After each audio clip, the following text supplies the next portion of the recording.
What is up, everybody? I'm here with my first ever speed running build that I've, ever bothered using. Ever since this new update, more than ever, you need to, nah, God, you need to speed run. You got to be able to get death breaths really quickly, and you got to be able to get through rifts very quickly. And I learned the only way to do that is to have a powerful build that can quickly get in and out of rifts and kill a bunch of enemies really fast. And well, yeah, that's basically it. And the Witch Doctor is probably your best bet for that with the Majuma set. You can use your Angry Chicken Hex and explore the rift like almost completely. Well, as much as you need.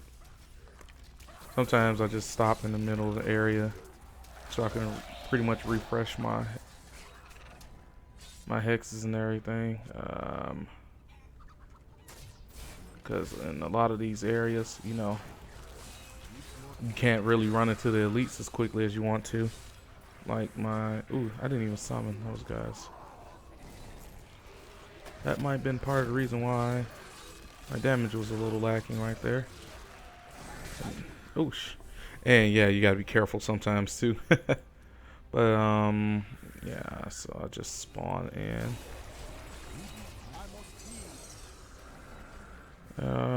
But yeah, you might spawn in and get like a bet. Oh my goodness, I just wasted my cooldown on that. But yeah, you got to be careful when you're doing this build. Like, you get one bad roll like that, and you will die. Like right there, I kept dying. I should have popped my spirit walk. I'm kind of tired right now, so yeah. And these guys aren't helping any. Like, I shouldn't have died right there, but revive at last checkpoint. I got stuff to do, man. Anyway, let me get the ball rolling. Oh, look, new guys. See, like right here, I shouldn't be dying because this build is pretty much foolproof, but sometimes you just got a bad go at things. But once you get the ball rolling again, it's really not that bad.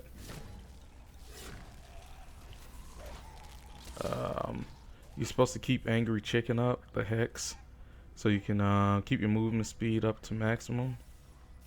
And where was it? I just died all the way over here. Go over here and wipe these guys out like I was supposed to. And see, when you run out of that, you're supposed to refresh it and then use your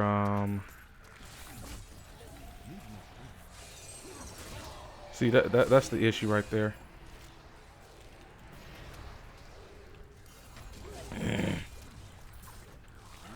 You're not supposed to like have these guys able to even attack you. The fact that they were able to get attacks off was a problem, probably why I died. But also, there was a second set of them over there I didn't see. But yeah, anyway, back to business.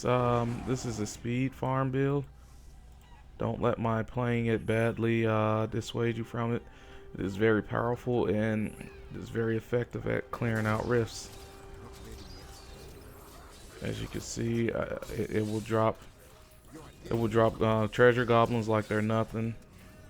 It makes your pets do insane amounts of damage.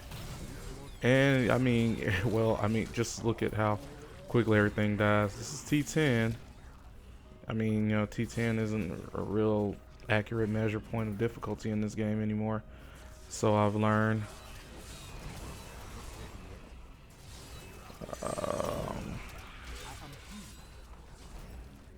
But yeah, you see it what it does. You just go in, drop your DLTs, wait for your enemies to explode, collect your death breaths, and carry on with your life. Ooh, shoot. My problem was what I'm doing right now wrong. I'm not coming immediately out of this with a what's the name? A Piranado. Oh boy. I felt that death coming. I didn't have anything off a cooldown. And just go from there. But I'll be now. You know what? I'm gonna record the whole rift because I'm almost done already. This is a really bad play of mine. I'm kind of tired right now, but I normally play a lot better. You know, I've been running this all night because I've been using the mess out of a bunch of death breaths tonight, and just like, ooh, why would I do that? Why? Fiery beast blew up and ruined my whole day.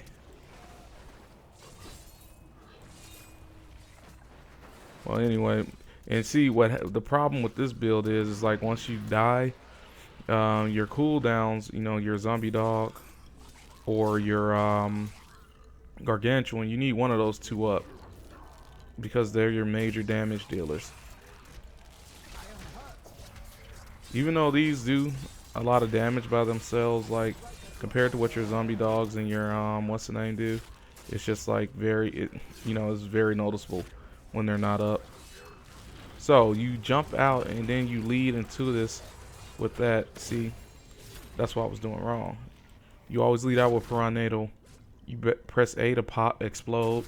Then you hit with Piranado, and then, you know.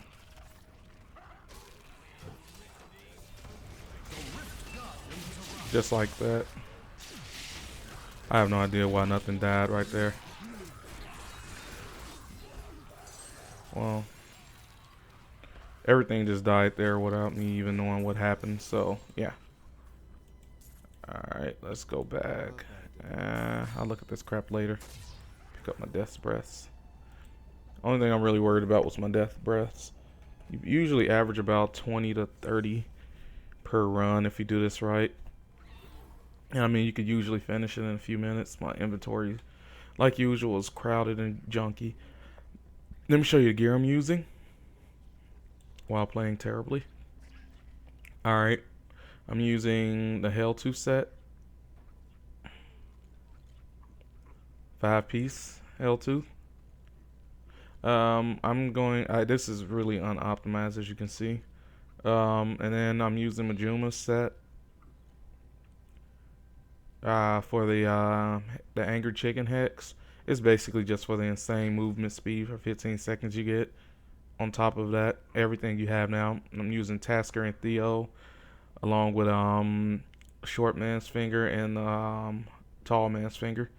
I need to change out my elite gems and level them up because I took all the good ones out and put them on my monk and my demon hunter.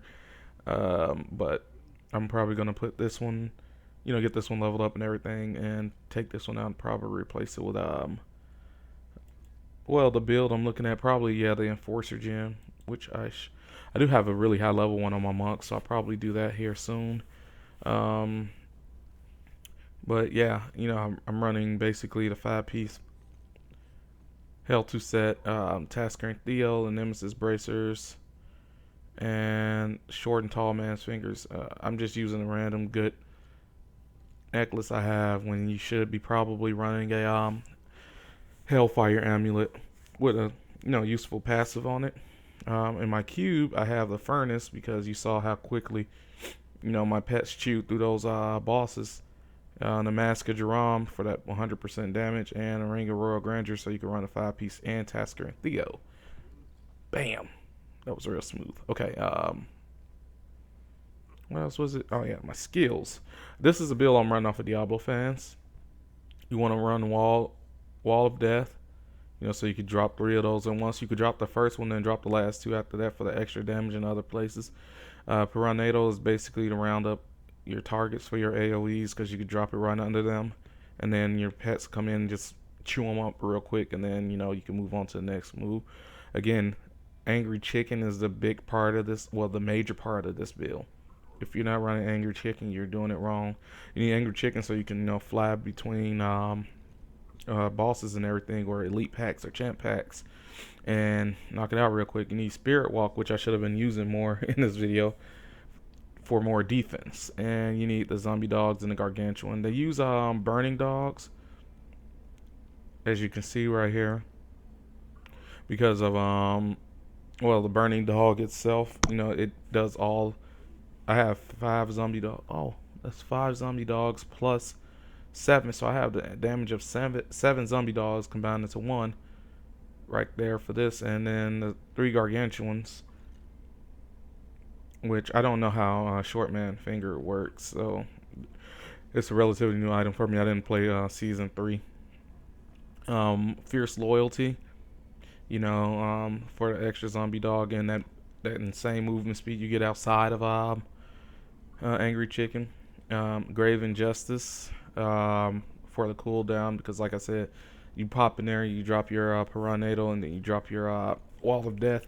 You'll notice everything is just instantly recharged, almost. Midnight Feast, you know, increasing their damage. This is basically about stacking your pet damage. And Pierce the Veil, since you're not really using anything that requires a ton of mana from you. It's a relatively simple build to use. Like I said, I was just playing badly, and I'm about to go to sleep since I'm done with this. But yeah, it's really simple to run, and it's really simple to master, honestly. Scrimshaw, what did I not want to keep here? But I could show you my Paragon points too. On my core, I always put a ton into my intelligence and whatever's left into there. And I always try to put like 15% movement speed at the very least. And the rest of the vitality and intelligence, I split that off. I don't need mana for this build at all. No one really cares about attack speed, but everything else is maxed out. So what you want to go into first normally is cooldown reduction, and then probably critical hit damage, and then chance, and then attack speed. For this, a lot of people don't think you should have a lot of life, but I like having a lot of life. That's just me. But for Witch Doctors, you want to go into armor first, and then resist all, and then life or life regeneration, either or. But I went for life, but you could go to life regeneration and life. And in utility, obviously you want to go into life on hit, then area damage, and then resource cost reduction, because like I said, this isn't a resource heavy build. And then gold find, I guess. Yeah, this build works wonderfully. Also, I'm wearing a belt of transcendence, which is a very useful belt in my opinion. Ooh, speaking of the devil, nice. Got an ancient one just from that. I shall switch to you. My damage isn't super high for this build, but it's more than enough to do what I'm doing. T10 is nothing to this build. I mean, you're super squishy, don't get me wrong. Don't let this build fool. Don't let the description of Helltooth fool you at all. You are very squishy. You know, one false move. If you're not blowing up enemies, they're blowing you up basically. So you have to be real careful running this. I'm probably cube that one. And once I get another gift, I'm going to cube this star medal. I know, yay! I got a badass star medal. Well, not badass, but better than the one I had before. Anyway. That is the build, and thank you all for watching. I hope also I'm gonna link to the build that I'm using in the description, so you guys can, you know, run on your own. This is probably my favorite speed running build, because it's, I mean, if you have a Helltooth set already, it's relatively simple to gear up for. You could just go craft yourself some daggers and some mojos, and then just upgrade them in the cube, and probably get both of these items within your first few tries. Everything is really easy to get, like I said. I mean, this set says, excuse me, you should have the witching hour, but I like to build a transcendence just so I could have a few more walls, you know, a few more pets out there dealing a little more damage. So yeah, but overall, this is a really relatively easy build to gear for. But yeah, thank you all for watching, and good luck hunting. Peace out.